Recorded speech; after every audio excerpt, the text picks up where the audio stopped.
batilun, sudah sesat, menyesatkan. Ya terus dengan tanggapan seperti ini kemana Kiai Idrus Romli, kemana Gus Wafi, kemana Rumel Abbas itu, kemana Gus Zaini itu?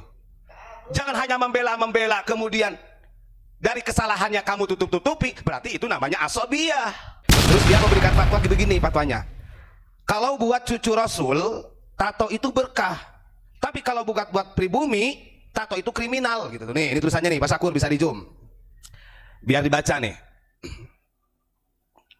Jadi dia mengatakan kalau para habaib ditato itu berkah, nah kalau pribumi yang ditato kriminal gitu. Wah ini kan bahaya, bahkan termasuk nanti disemir rambutnya, pakai lipstik bibirnya kalau ceramah, kan begitu. Maka saya berpikir begini, oh iya ya, kalau saya lihat dari kalangan mereka itu ya nggak lanang, nggak wedo, nggak syarifah, nggak habibnya. Kadang-kadang mereka ini memang desain wajahnya ini dimodifikasi itu luar biasa. Alisnya ditipiskan, itu banyak. Kalau mencontoh baginda Rasul, wah jelas-jelas melanggar. Gak cocok plus ini dalam hukum syariat ini. Bagaimana tanggung jawabnya nih? Assalamualaikum sahabat nasab dimanapun Anda berada. Di video kali ini, admin akan menampilkan pembahasan yang nantinya akan jadi bahan pertimbangan dalam menghadapi doktrin Ba'alawi yang sesat. Saran admin kepada para budak agar kiranya melihat dengan pikiran bukan dengan fanatik. Lebih lengkapnya kita simak penjelasan para kiai. Salam Pancasila. Pada malam hari ini alhamdulillah kita masih diberi kesempatan untuk menggampar para habaib yang ngaco-ngaco ini ya. Jadi saya juga kadang-kadang aneh memang Pak Imron. Benar kata Abah ya. Coba lihat aja, habis pilpres juga ada lagi, bener gak ada. Aduh, gini, ini ada doktrin yang sangat betul-betul menyalahi aturan syariat dari kalangan para habaib. Saya mungkin tidak mengatakan oknum karena banyak yang memfatwakan begitu.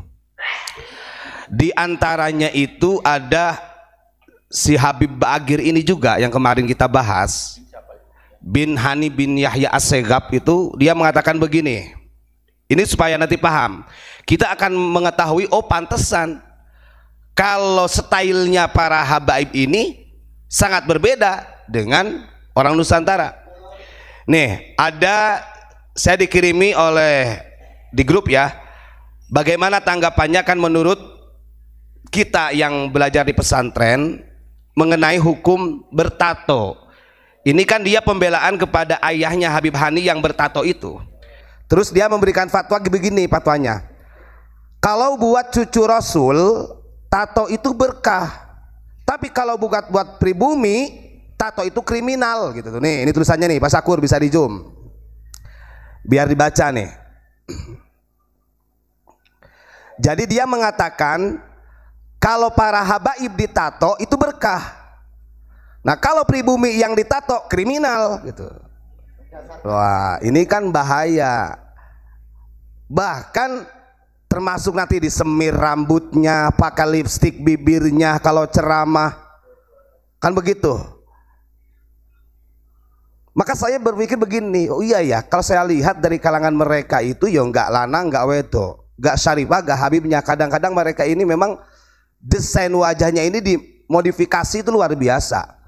Alisnya ditipiskan, itu banyak. Kalau mencontoh baginda Rasul, wah jelas-jelas melanggar. Gak cocok plus ini dalam hukum syariat ini. Bagaimana tanggung jawabnya nih? Sampai ada habib yang mengeluarkan fatwa begini, kalau tato untuk cucu Rasul yang dia maksud adalah para habaib itu berkah, kalau kita orang Nusantara pakai tato itu kriminal katanya. Kan goblok ini. Nih saya buka, khusus karena engkau mengaku sebagai cucu kanjeng Nabi, ini hadis baginda Rasul di dalam Sahih Bukhari mengenai tentang hukum tato, termasuk menipiskan alis tuh, yang biasanya syarifah tuh, lihat aja gak ada syarifah. Terus yang biasa pakai lipstik, habib-habib pakai lipstik ada kan?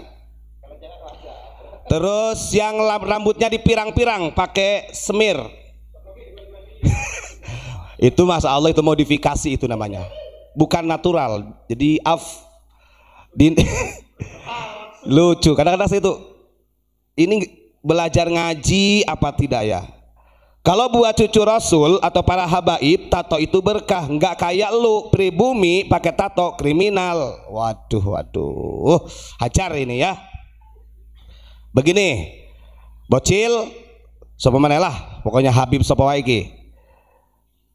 Ini sengaja saya harus ungkap karena ini nantinya Pak, ini akan bergeser pemahaman.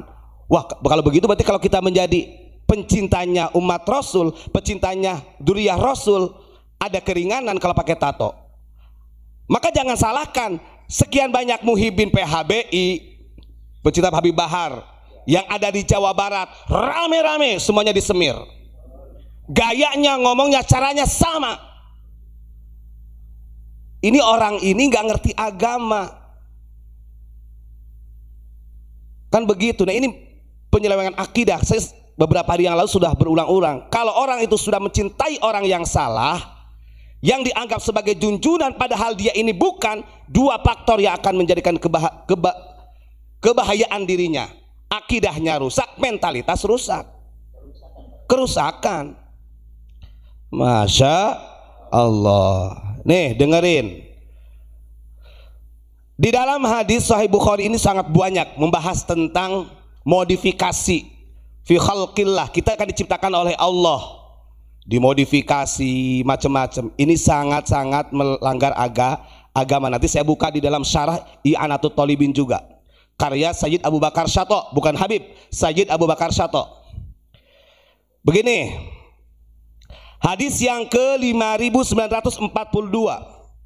Haddatsani Yusuf bin Musa, haddatsana Fadl bin Dukain, haddatsana Sakhr bin Juwairiyah, an Nafi an Abdillah ibnu Umar radhiyallahu anhuma sami'tu Nabiyya sallallahu alaihi wasallam au qala Nabiyyu sallallahu alaihi wasallam la'anallahul wasimatu wal mutasimatu wal wasilatu wal mustausilatu, yakni la'anan Nabiyyu sallallahu alaihi wasallam.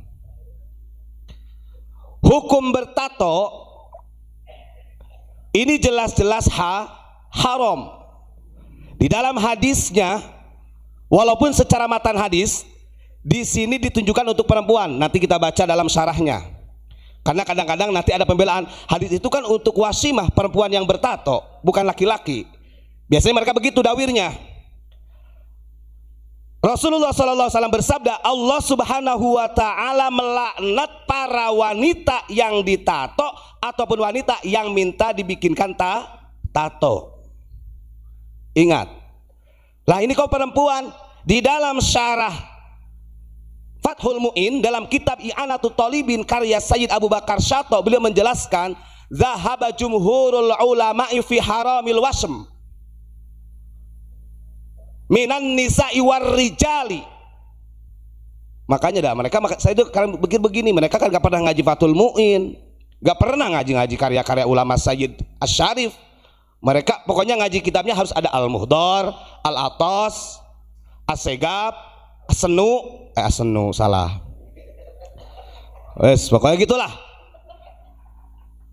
Para ulama, jumhur ulama, kebanyakan ulama memberikan hukum fatwa tentang tato itu haram, baik dari golongan laki-laki ataupun perempuan, tetap mendapatkan laknat.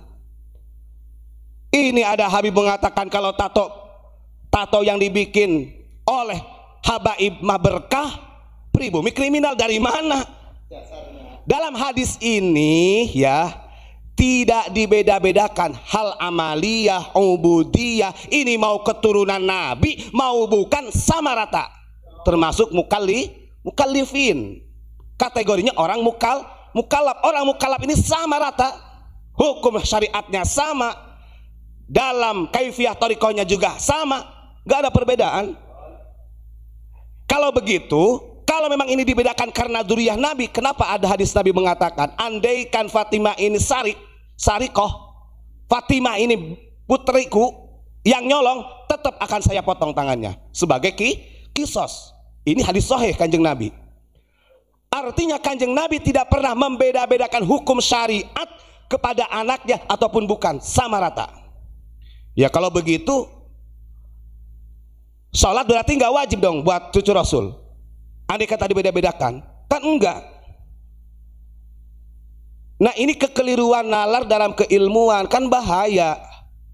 Coba yang mendengarnya bergundal-bergundal, muhibin yang gak pernah ikut ngaji di pesantren, hanya teriak-teriak takbir di jalan, menaikkan benderanya la ilaha illallah, hanya begitu yang ikut demo, manut-manut saja. Akhirnya rame-rame pakai tato Habib Bahar, rame-rame pakai tato wajahnya Habib Rizik, rame-rame pakai tatonya Habib Lutfi. Kan begitu akhirnya, karena ada fatwa begini. Bahaya coy.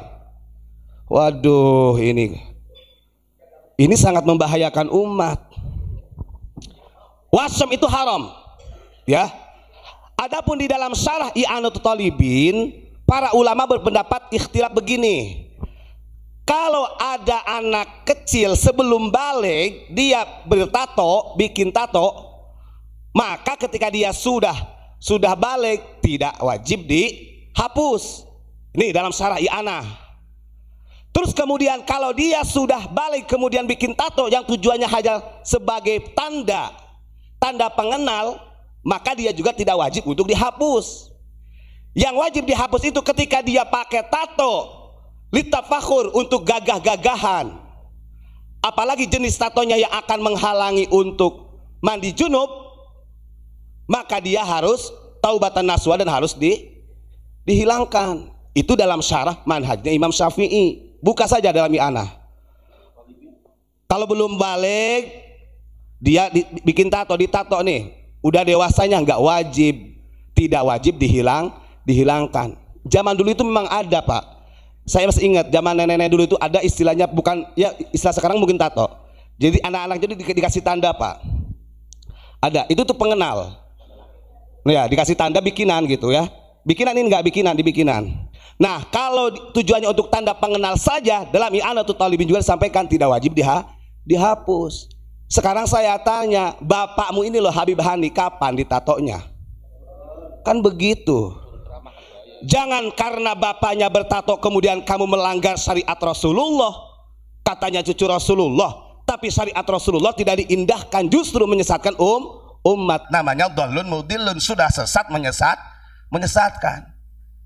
Ya terus dengan tanggapan seperti ini kemana Kiai Idrus Romli, kemana Gus Wafi, kemana Rumel Abbas itu, kemana Gus Zaini itu? Jangan hanya membela kemudian dari kesalahannya kamu tutup-tutupi, berarti itu namanya asobiyah. Namanya asobiyah. Sudah tahu salah masih dibela, itu dikategorikan oleh Kanjeng Nabi asobiyah, namanya fanatik buta. Sampai kamu fanatik buta seperti itu, sekalipun kamu membela mati-matian sampai is dead, maka matinya dalam keadaan jahiliyah. Masya Allah, ini bahaya ya. Aduh, Masya Allah. Pak Ubat, Gimana monggo. itu bukan fanatik Pak namanya, karena ada sedikit bocoran rembes. Itu Iya, gini, apa? itu bukan fanatik, tapi dia sudah terlanjur ada budinya. Oh Itu. iya. Jadi kenapa kok sampai berani membela? Karena ada budinya. Nggak tahu budi berupa apa. Itu ada Pak, itu memang ada.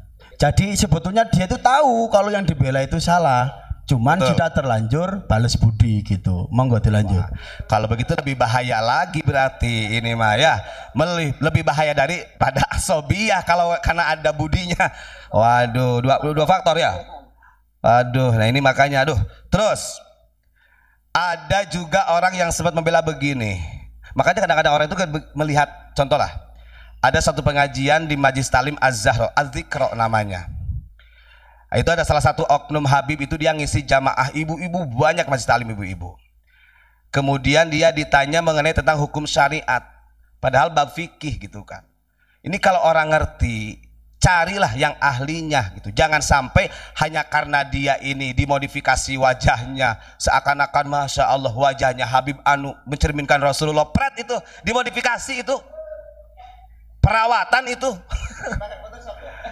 Ya Allah gitu. Coba, saya pernah ketemu langsung di MK Miftahul Khair sama Abah itu. Begitu Abah sudah turun, ada kan Habib Rizki tuh. Habib Rizki ini yang mengatakan orang Nusantara seperti celengan semar itu. Tak lihat wajahnya, oh ya benar juga ya, mereka ini sering memodifikasi wajahnya. Padahal kalau kita lihat di dalam hadis Nabi selanjutnya, la'anallahul washimati wal mustaushimati wal mutammisati wal mutapallijati lil husni al mughayyiratil khalqallah. Ini kan termasuk merubah ciptaan Allah gitu loh. Jenengan kan pernah dengar ya, trending topik di Indonesia kan ya, yang digemari oleh masyarakat Indonesia khususnya nom-noman pemuda-pemuda kan artis-artis yang berwajah glowing ya, glowing mesti. Nah kalau dalam berita kan jarang yang mencintai artis Indonesia, lebih mencintai Korea.